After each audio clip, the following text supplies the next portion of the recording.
welcome to the Grind Podcast. This is episode 11, and I have here Danny. So tell me a little bit about yourself, Danny. Well, I actually grew up here in Pleasant Hill. Long story short, moved here to from California to Maryland about 10 years ago. And 7 years ago, I started a small business, and I've been living there for about 10 years now. And I come back in here every year to see my family back home in California. And it's much cheaper to live back home, and I contemplate moving back and forth. But I just see my family for a month here, and then I go back to do my business back in California.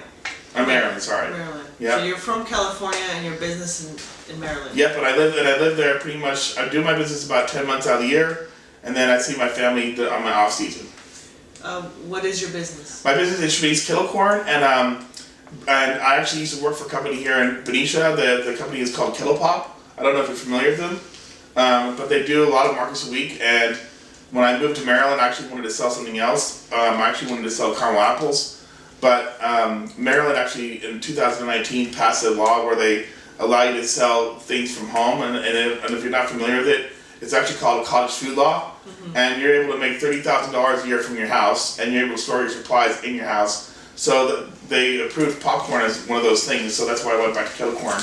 And so you do your business at home? Well, it's just sort of. I have my supplies at home, and then at the markets, I sell fresh on site. Okay. And I have a machine, I have a popper, and I can send you guys some pictures just to show you what it's like. But my popper's about the size of this table here, mm-hmm. and I hand pop it each batch with a wooden paddle. And I sell at the markets from, various times. So I do like 5 or 6 markets a week, from May until November, and then I do Christmas, and then I'm done. Okay. Yeah. What motivated you to do this? Well, before we met, actually, what was kind of funny about that, as I mentioned to you that I have anxiety, and I was 80% positive. No, you have to weigh I was 80% sure that this was not real, and one of the not real. This is a figment of our imagination, you guys. And when I drove around and couldn't find F, the letter F, I saw all the other letters and okay. This is a scam. Yeah. I've been stood up before, on a date, and so I kind of felt like that. At least worst comes to worst, you guys are 13 minutes away from here, mm-hmm. from where I am, and it's not like I drove an hour or 2 hours and then found out that it was a scam, right? No, you communicate. Yeah, I hear you. You say, hey, I'm here, I can't find it, what the fuck is going on? And I'll tell you, right. I'll go find you, there's ways around that, but... So when I moved to before in California, I was doing pretty well. I was making $5,000 a month, and then I moved to Maryland with my ex-wife at the time, and I ended up trying to figure out what I was going to do to support myself, mm-hmm. and I have a lot of different kind of experiences of work. So I used to do caregiving. I had to make a decision do I want to become a caregiver? Do I buy a house and start a nursing business and thing like that? But at the end of the day, I was happy selling kettle corn, and so when I moved to Maryland, I actually, with my disability, I'm also disabled somewhat. The anxiety was so bad that I ended up losing over 40 jobs in 1 year or 2 years, and that's when I said to myself, the only way I can support myself is if I was becoming my own boss. And so I asked one of my former bosses, who I was really good close with their family, and I said, would you be interested in helping me get started? And so she wrote me a check for $5,000 to get started.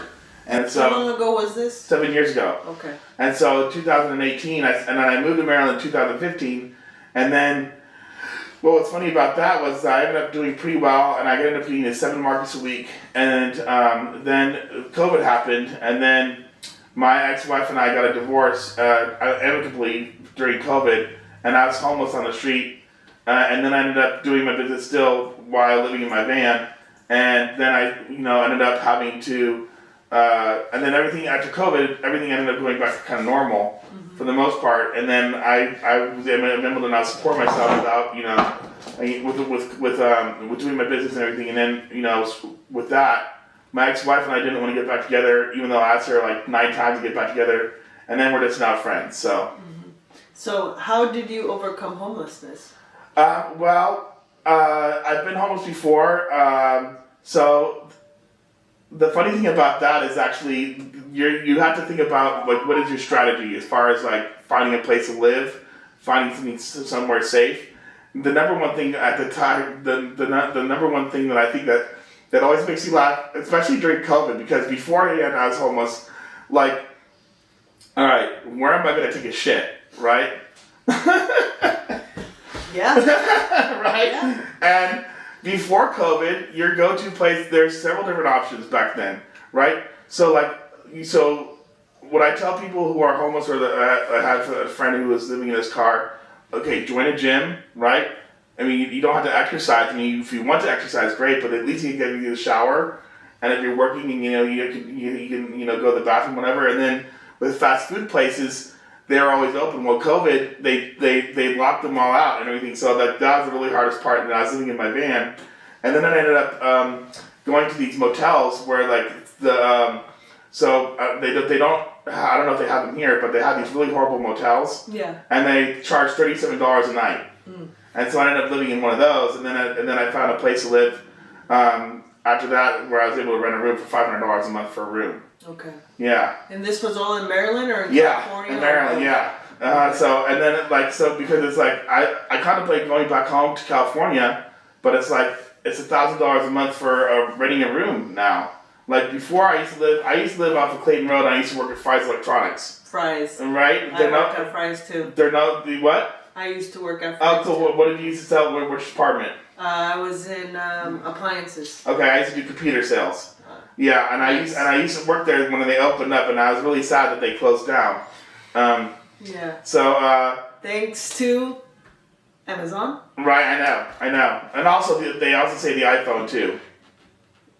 Yeah. Yeah, because like back then, so they say back then, there's one channel I call the 8-Bit Guy. I don't know if you're familiar with him. Epic Guy? 8-Bit Guy. I don't think so. The name might be familiar. He does a lot of he's an engineer. Gotcha. And he's in his probably mid-40s. Anyways, he talks about different things like electronics, how things worked back in the day. Anyways, he made a good point where back then, if you went to Fry's Electronics, you had to buy a calculator, separately. You had to buy all these things separately. And now, like if you want to buy a police scanner, now you can just download it on your phone. Mm-hmm. So like that probably also helped, Fry's go out of business as well. Right. And then like now we're doing a problem with there's no physical media anymore. Like everything you download, right? How many people do they have? How many Switch games? Like I have a Switch. How many Switch games do you have versus 10 years ago? If you wanted to buy a game, you had to physically buy it. So there's all these kind of interesting issues like that as well. Right. But yeah, so like back then I paid $500 a month to rent a room, right? And now it's like $1,000 a month. I know people who are paying $1,800 a month to rent a room here.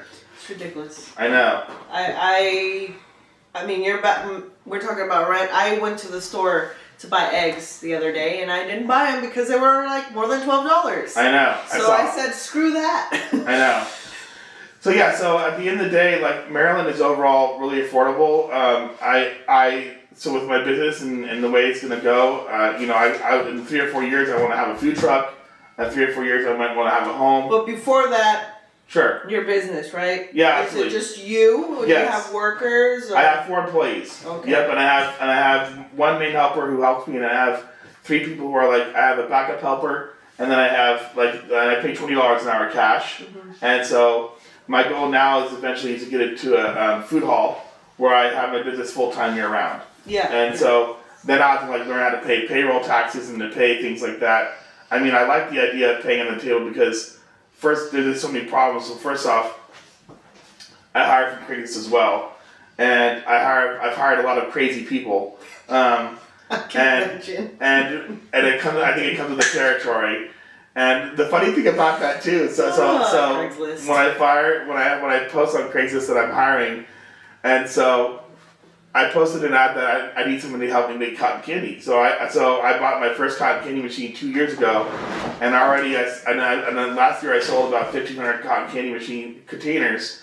That's $5 a container. Yeah. So I spin in my apartment, and I joke with my roommate that it's that there's worse thing I could be making than, I mean, I could be making meth, right? Right. And also, besides meth, it smells good. Like you have the blueberry smell in the apartment, and so I spin it. And so, anyways, my helper, she came in and she's like, well, I was debating if whether or not like the cotton candy was like code for sex or something.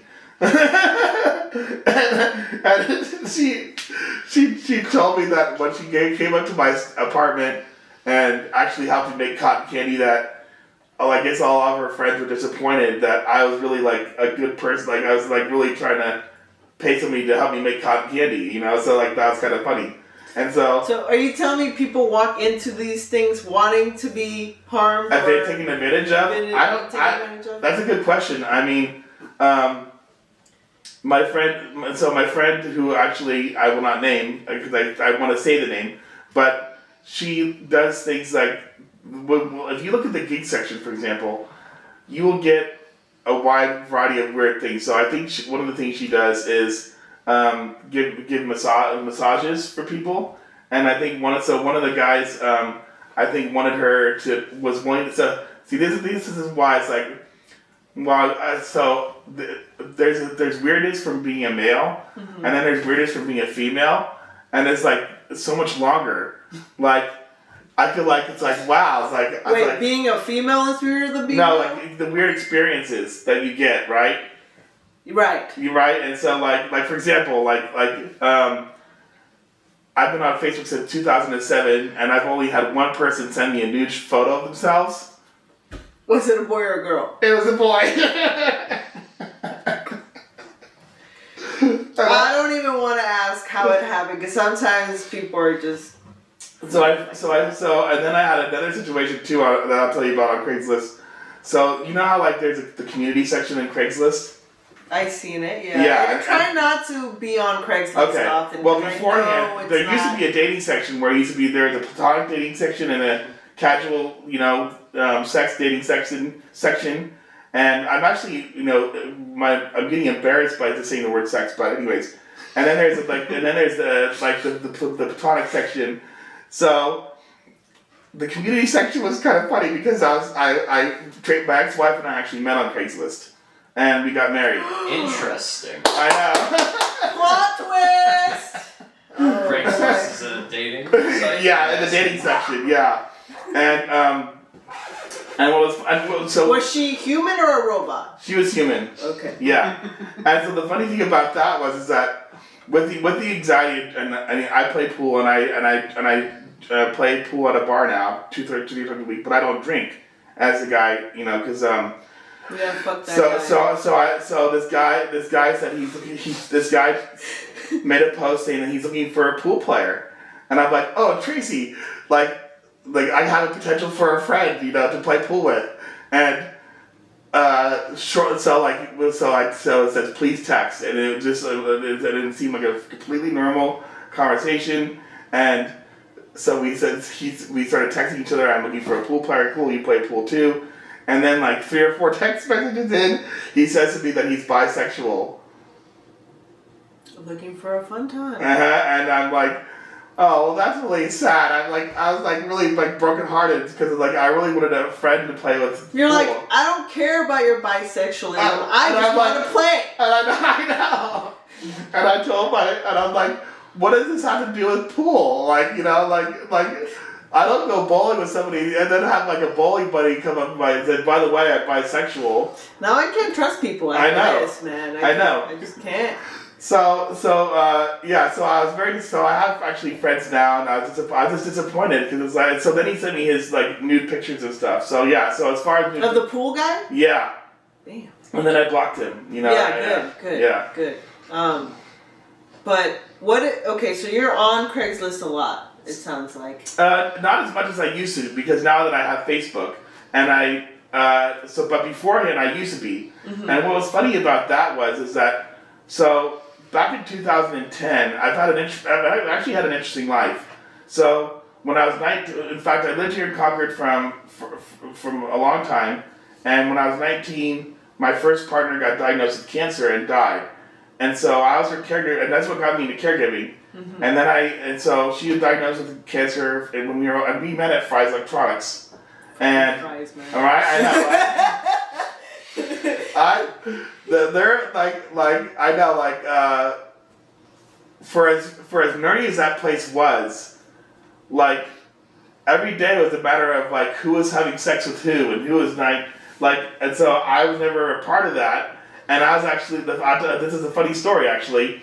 I was a virgin at the time, and my friend who I was not even interested in, we were just friends. I didn't think I was. I mean, I went into full expectations that I was going to be a virgin for the rest of my life, and then I ended up getting held up at gunpoint In Concord. in Richmond. Okay. And I lived with my Aunt Sue at the time, and so I used to take the BART to Concord because I was living in Richmond, and my mom called me and she said, "Hey Dan, there's this new electronics place opening up. You should apply." Yeah. And I was like, "Okay, I did." So then I was like, and I got hired right away. How long ago was this?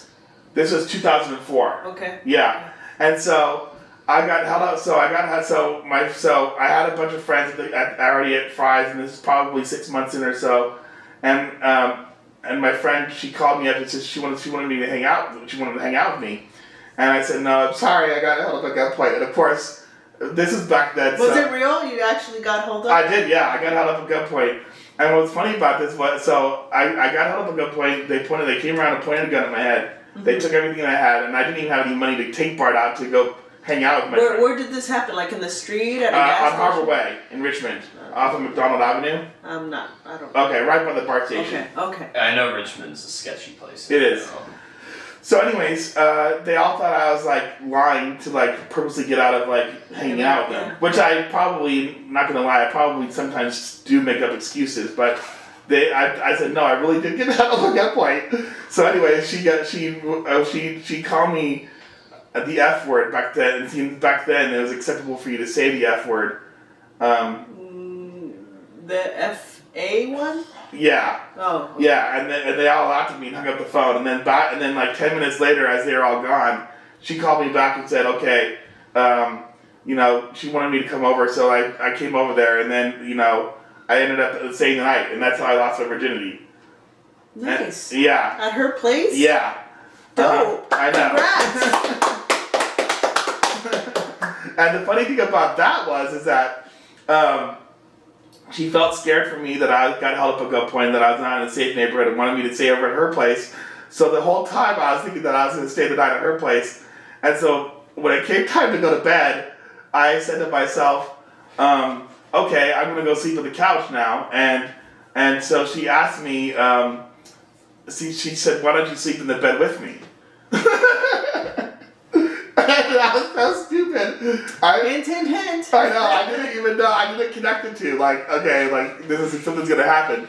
So I take it a step further, I said, okay, I mean, this is like a Napoleon Dynamite scene, if anything.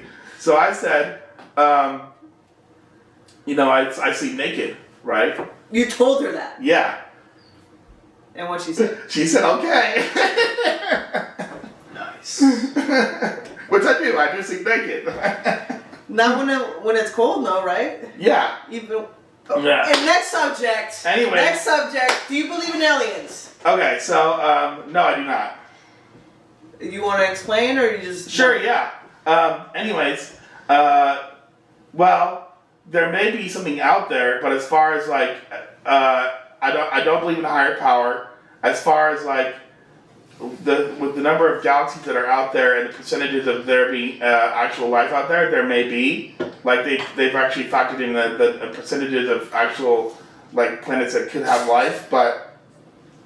I mean, number one, we haven't been contacted. Number two, everything that has happened has been faked so far. So, I mean, until there's actually evidence that there will be something like that happening, I mean, I'm not going to really believe it. You're the first person to come on the podcast that doesn't believe in a higher power or aliens. Right.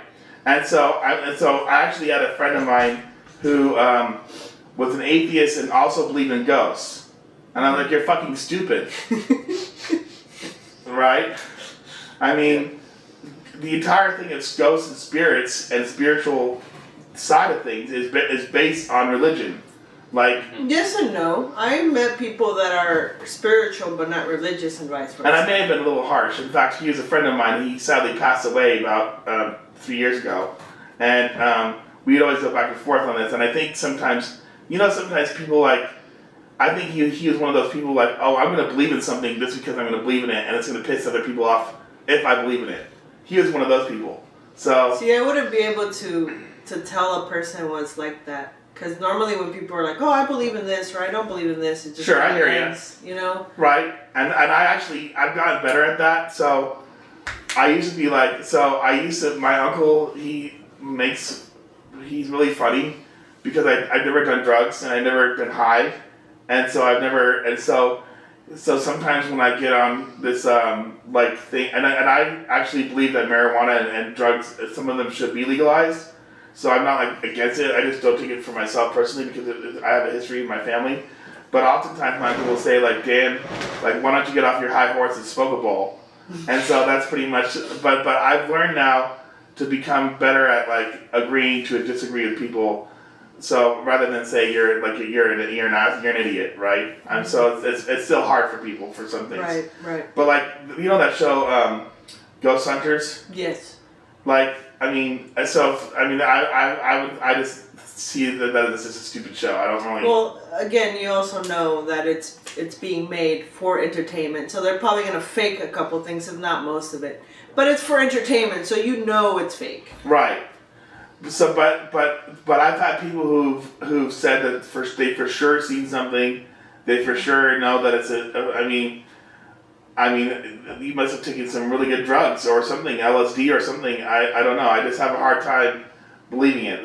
There's usually a logical explanation.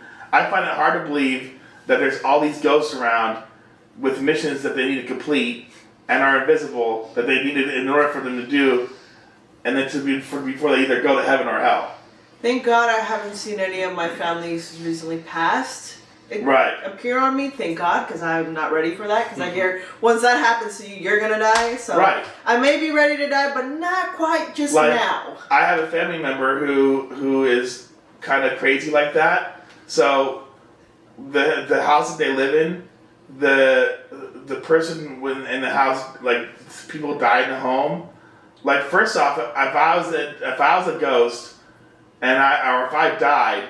Why would I want to hang around in my house if I'm dead? If I can go all these places, right? Well, maybe they were murdered.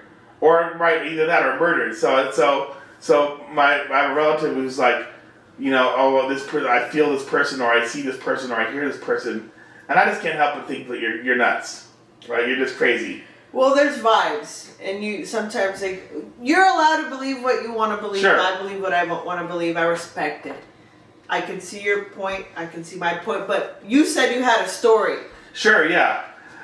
So I actually grew up listening to George Carlin, and he's one of my favorite comedians. And he says that all the cemeteries should be bulldozed, and they should put homeless shelters on there for people who are already living. Mm-hmm. I think that kind of makes sense. But anyways, yeah. So I grew up in boarding school, and this is a time when I was questioning whether or not God was real or not.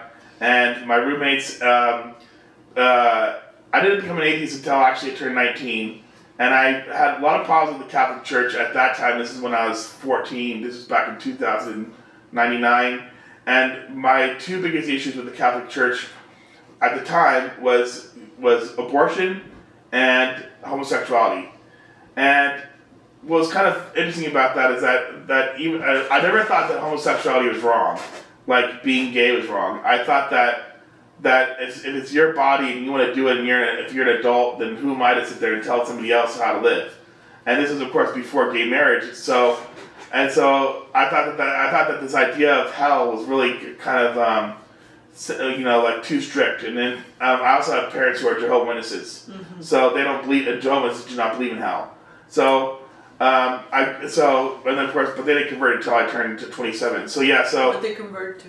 Huh? What did they convert to? My mom became a Jehovah's Witness when I turned 27, but I grew up Catholic. Gotcha. Right, okay. And so I believe I believe a lot of things. Like for example, I didn't know that the Catholics believed in limbo for 700 years, and then one day no more limbo, right? and what's really cool about limbo is that limbo is a place where babies go. I'm assuming limbo is like a neutral ground. Right, and if you're not, so let's say you're a baby and you're unbaptized and you die in a car crash, you're going to fucking limbo. And so I can just see this picture of all these babies just floating in an abyss somewhere. I don't know, but anyways, so there's all these problems like that, and then also. Women aren't allowed to be priests in the Catholic Church. That's correct. Yeah, and so that was another issue, but that was more of an issue later down the road. And so in the end, so I started questioning. And so when I was 16, I was at Hannah Boy Center. This is a school in Sonoma, California, and I went there after my father died when I was 11, and we ended up playing this Ouija board, and with the Ouija board. Wait, you was this at a church? No, yeah. So there was a Ouija board on a church. It was not a church. It was at a boys' home, which was a Catholic school. So against. You're right. All kinds of rules with them. Yeah, right. So we had a cottage of 12, and we had room searches. Even though that didn't stop a lot of things. And right. People. Because people are gonna be people no matter. Right, I know. So. I mean, like rap, we weren't allowed to listen to rap or certain. Pretty much nothing. You couldn't do shit. Yeah, like they actually like when I was a kid, Rush Hour 2 came out. Yeah. And they made a big deal about whether or not we should be allowed to watch Rush Hour 2, and like it's like probably the greatest movie ever as when I was watching it as a kid. But it's like really. There's so much more worse movies now that you can like watch. No Harry Potter, no nothing. Right, I hate freaking religion. Right, so we I don't. And that's a good question. I don't even know who had the Ouija board or where the Ouija board came from. They just were like, Schmitty, let's play the Ouija board, and they probably thought now that I'm looking back, they probably thought beforehand that I'm going to play this trick on him because he's gonna fall for it. Now. Up until because it's like when you move around, it's like are you gonna kill me? And like okay, it's like you start playing tricks on your mind, right? And then when you move it around with the other people, it's like it goes like this, and so I wait, back up. Huh? So the board, right? It's a board. Correct. Right? And what does it entail? This board. So the board is a board of letters, I believe. Letters, okay. Right, and also the board, and if you want to ask something like it's the spirits, like a direct question, they have a yes or no. Mm-hmm. And that's all I remember, and so it was it was alphabetical order. Yeah. Right, and then they had the yes or no, and then you had this little triangle with an hourglass that you moved with three people, and you had to hold it like this. And when it moves with the three, so there's three people with their hands on the board at the same time. Correct. Yes. Okay. So the board is like a Monopoly board. Let's say you fold it out, and I'm here, someone's here, and you're moving it like together like this to figure out what the spirits are so-called saying. Okay. So the first thing that I said to the spirits, if the spirits were real or not. Was, are you able to turn off the lights on and off, right? Like, if you're real... You could say yes or no, yeah. And so the spirit said yes, and then you asked if the spirit was a woman or a man, and it was a woman, and then the next question was, okay, well, if it's really real, then I don't know, I guess maybe the spirits don't know my past, but I asked the question was, what was my grandfather's car? So I wrote this because if they didn't know the answer to that question, I knew the answer to that question, and maybe they know if it's my grandfather's spirit, maybe they know him as well, right? So I wrote down my grandfather's car was in 1972, and then I did another test that if the spirit was real, the spirit should be able to float through wherever it is to see in my dresser what I wrote down where my friends wouldn't be able to see. Yeah. So then I wrote down my grandfather's car was a 1972 Monte Carlo, and it was red, and I put it in the drawer, and every question that I asked, it got wrong. And I don't know why, but I thought to myself, okay, this is not real. But then the Ouija board moving around saying that this woman murdered somebody and who had died, right? And that it was going to come kill me in the middle of the night as I slept, as soon as I fell asleep. I was gonna die. Did that scare you? It did, actually. So I figured if I was gonna die, if I was actually gonna die, at least I would die in a public place where I'll be seen. And I grabbed a cross and I held the cross all night and stayed up all night, and then nothing happened. And then the funny part about this was that the security guard walked by me and looked at me like, okay, and I'm just gonna keep walking, you know. He walked. Wait, where were you when the security guard looked at you? In the living room.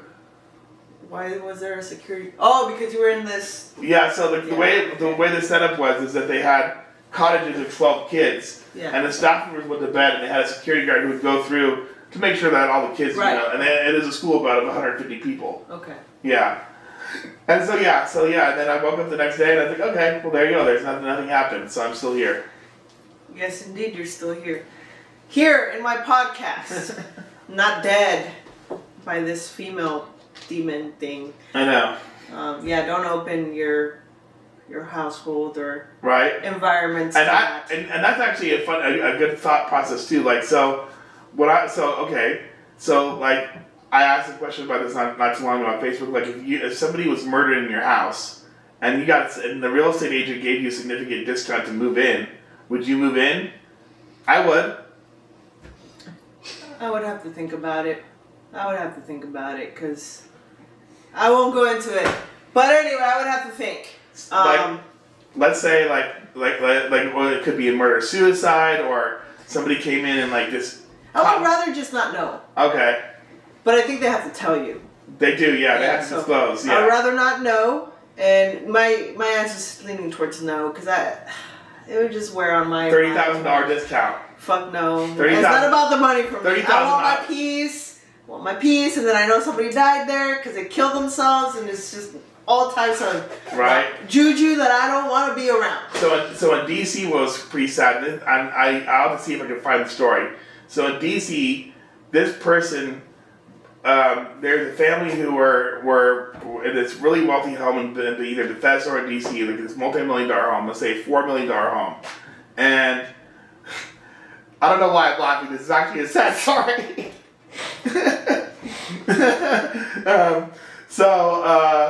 They actually, these robbers come in and they tie this couple up and they murder them in this house. And this new guy comes in and they sell the house and they give a discount. They disclose all the information about. And then the sad part is he moves in. He also gets robbed and murdered. That's not funny at all. I know. That's tragic. I know, but so what are the chances of that happening in the same house?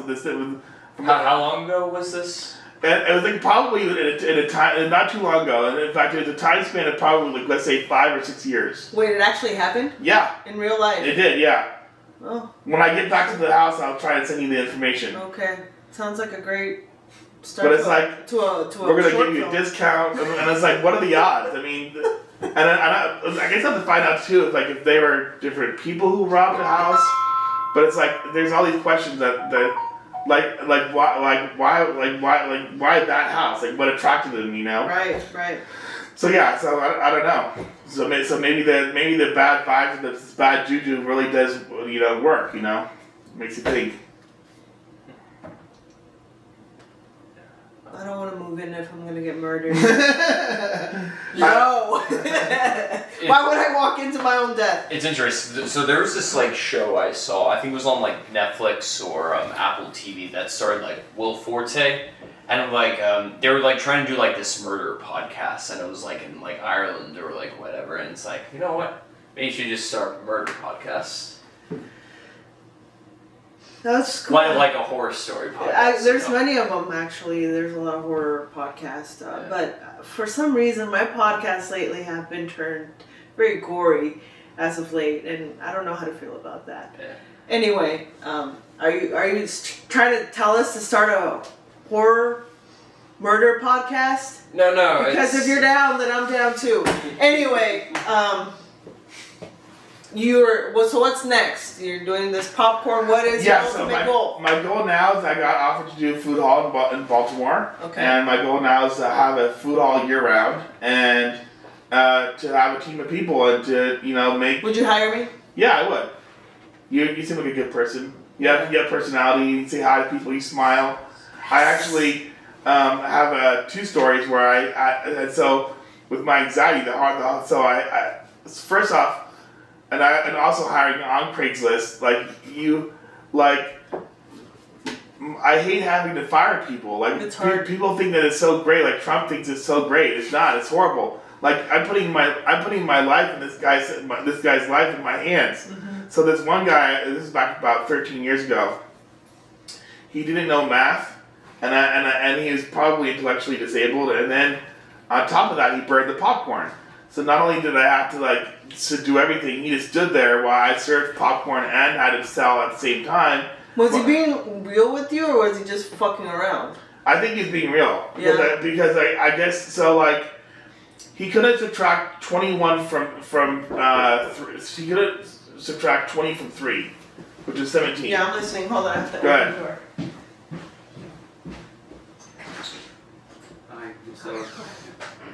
open the door. Sorry.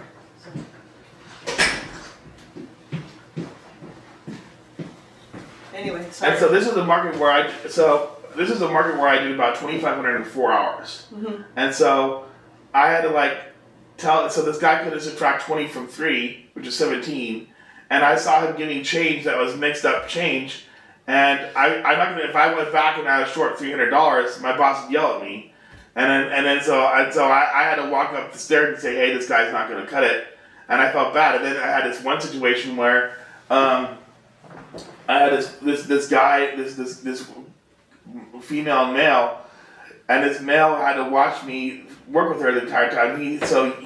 I was training her at the house, and he was standing there watching the entire time like a bodyguard. Mm-hmm. And I said, this is really weird. And so I tried to go along with it for 3 days, and I said, I'm sorry, I can't work with you anymore. And what was funny about it was she asked me why, and I was like, well, because he's there. I can't have. And so I don't know, so why? So it was the strangest thing, and so were they a couple? Were they family? They've only been together for 6 months. They're in their early 20s. I thought it was a religious thing, maybe it was a Muslim, maybe because I was a man and she was a woman. But I was like, at the end of the day, I only need one person. Right. And if you can't, so that is the hardest thing. So I have a person who I've worked with now for a year. His name's Dale. He's a great helper. And my goal is to have a team of people to where I do this full time, and I hope we can use it to buy a house, and maybe. And then also I started a YouTube channel, Schmitty's Kettle Corn Life, and I do recipes of what I make from the kettle corn, and I wanted to be able to do a show where I do recipes every week. So that sounds interesting, right? And I also do, and besides the kettle corn, I also do pork rinds, and I also do cracklings, and I also do cotton candy, like I said, and then I do different flavors of the popcorn. I do kettle corn, cheese, and caramel corn, and I also do different flavors of cheese, like a smoky cheddar, a jalapeno cheddar, and a sweet cheddar, things like that every week. Can you sell this online, or do you sell this online? Okay. I'll ship you guys out some, and if you guys want to review my product for YouTube or whatever. Down. Yeah. Down.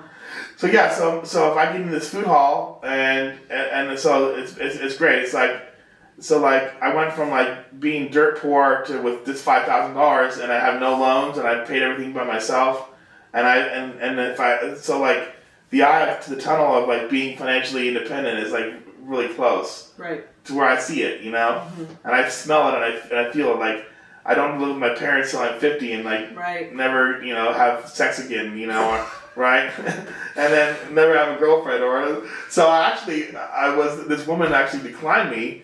So I have roommates, and I pay $750 a month for a basement apartment, and I pretty much live by myself. Mm-hmm. And so I actually like having roommates. Even though I have a lot of good stories about that, but it's I like to have social. I don't like to be by myself. Mm-hmm. So this woman said to me, due to your financial situation, and I what do you mean my financial situation? Due to the fact that you have roommates. Mm-hmm. So because I didn't have my own place, but living by myself, she wasn't interested in going out with me. You don't want girls like that. All right. Anyway. So I was whatever. Right. And what's funny about that too is especially with Craigslist, the standards that people have are very interesting. I don't think it's just Craigslist. I think it's just in general, right? Yeah. But mine are very low. And let's work on that. Higher. I mean, I've increased mine since then, and so, but like, you know, the basics are I have like if we have things in common, like if we care about each other, if we can have a conversation, and believe it or not, like for the third one, having a conversation is really weird. Like people, even you think that like I don't know. It's so easy to have a conversation. Right. Yeah, but people nowadays don't give you the time of day to even look at you, even smile at you, wave at you. It's just our society, unfortunately. I know. And it's sad, and yeah, we need to work on that. Right. All around. But you're not alone. Yeah. I experience it all the time too. Even when I'm working on my projects and I want... on the podcast, you know, people think I'm not legit or whatever. But little do they know. Little do they know. I know, right? But yeah, okay. Look forward to watching your YouTube channel. Thanks. I'm excited. You told me it got monetized. Yeah. So the other thing about that is that, in case you guys didn't notice, I'm a nerd. I was born a nerd, and everyone. Nothing wrong with that. Yeah. Right. So So what's really cool about the YouTube channel is that it gets you to like learn analytics. Like I never like cared about it. Who the fuck cares about analytics? Like, but now if you do YouTube, like it actually shows you. Okay, well this video has a average view of 5 minutes, and this view has an average of 7 minutes. What I think is really unfair about it, so I often think about, well, not that I'm going to do it or not, but if I showed like my nipple or something, like would my analytics go up, right? When my view count, or if I had like some beautiful female like talking my place, right? I think it's like, so I think that's what's kind of unfair, but it's also a part of life. And then what's funny about that is, so like my average view time is like 5 minutes for me in the United States, and then in China, my average view time is 7 minutes. So why is that? Like why there's all these things that and then what was funny about this is that my demographic is between 35 and 45. And it's like 99% male who watches my channel. I was like, oh, that is so sad, you know? So. I don't care as long as somebody's watching. Right? I guess that's right, yeah. So I have 2,400 or so subscribers now. Nice. And I get about like 60 or so a month. Nice. So, you know. It gives me hope. It gives me hope. I know, right? My channel got hacked originally, so I'm starting from the ground. Oh, bummer. Yeah. How did that happen? I don't want to get into it. Okay, no problem. I trusted a friend and ended up not being a friend. Anyway, tell them where they can find you. Yes, Schmitty's Kilocorn Life, and you can also find me on Facebook, Schmitty's Kilocorn. For those over 30 who actually have a Facebook page still, I don't know. I can't even figure out how to do Instagram. And I thought about doing TikTok, but it's like, I saw all these like young kids dancing, and I really was not really fond of that. But people say that they can make money doing TikTok. They can. Same thing as. But with YouTube, when YouTube started doing shorts now, and I don't know. I think you're okay with not being on TikTok. Right? Yeah. I think like you're avoiding issues. I feel like more of an adult on TikTok or on YouTube than I would be if I was on TikTok. But you never know. You never know. I know, right? Try. So. I know. Any final thoughts before we end this? Subscribe to him. Thank you for watching. I'll see you guys next time. Subscribe. Cool. How'd I do? Good. Was I it? The list of requirements you get, I think I was entertaining. Yeah, it was a lot of the whole sex, the whole nipple thing.